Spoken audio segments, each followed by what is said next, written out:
नमस्कार, मी पूजास कंटेंट्स या यूट्यूब चॅनलवर तुमचे अगदी मनापासून स्वागत आहे। आज या व्हिडिओच्या माध्यमातून आपण चातुर्मास म्हणजे काय, चातुर्मासाचा कालावधी काय असतो, चातुर्मासात काय काय करायला पाहिजे याविषयीची माहिती जाणून घेऊया।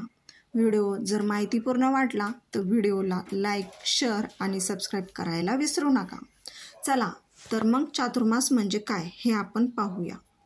चातुर्मास म्हणजे काय तर भगवान जे विष्णू असतात यांचा योगनिद्रेत जाण्यापासून तर जागी होण्यापर्यंतचा जो काळ असतो याला आपण चातुर्मास म्हणतो। म्हणजे आषाढ शुद्ध एकादशी जी असते, आषाढ शुद्ध एकादशी ते कार्तिक शुद्ध एकादशी हा जो 4 महिन्यांचा जो काळ मानला जातो त्याला चातुर्मास असं म्हटलं जातं।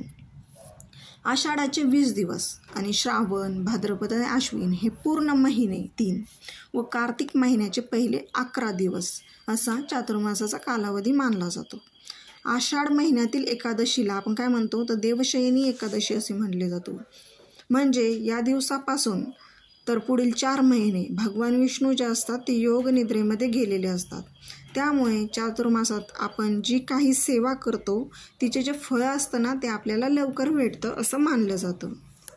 चला चातुर्मास म्हणजे काय हे आपण पाहिले, आता आपण काय जाणून घेऊया तर चातुर्मासात काय काय करायला पाहिजे।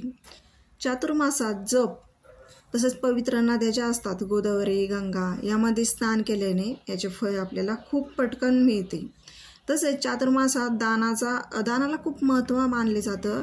यामध्ये दान केलेलं खूप उत्तम आहे, यामुळे दान ह्या महिन्यात नक्कीच करा।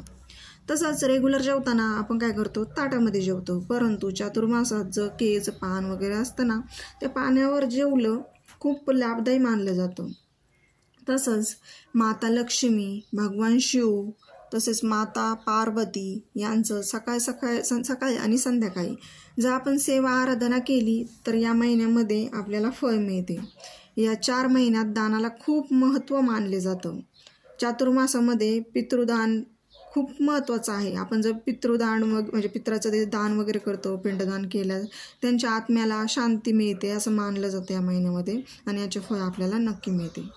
चातुर्मासात जर आपण पिवळ्या वस्तू दान केल्या ना ते खूप शुभ मानलं जातं। मग ती पिवळी वस्तू कोणती देखील असू द्या, असं केळी वगैरे असं फ्रूट्स असू द्या किंवा मग कोणती पण पिवळी वस्तू असू द्या, केल्यास विष्णू कृपा आपल्यावर राहते। जे लोक जर नोकरी असेल, व्यवसाय असेल याने जर त्रस्त असेल तर त्यांनी काय करायचं चातुर्मासामध्ये छत्री म्हणा किंवा वस्त्र म्हणा, अन्न म्हणा दान करायचं।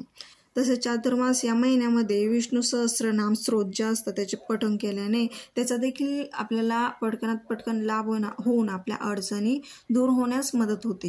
व्हिडिओ जर आवडला, व्हिडिओ जर चांगला वाटला तुम्हाला तर व्हिडिओला लाईक, शेअर आणि सबस्क्राईब करा आणि माझा व्हिडिओ सर्वांपर्यंत पोहोचण्याचा आणि ही माहिती देखील पोहोचण्याचा प्रयत्न करा। धन्यवाद।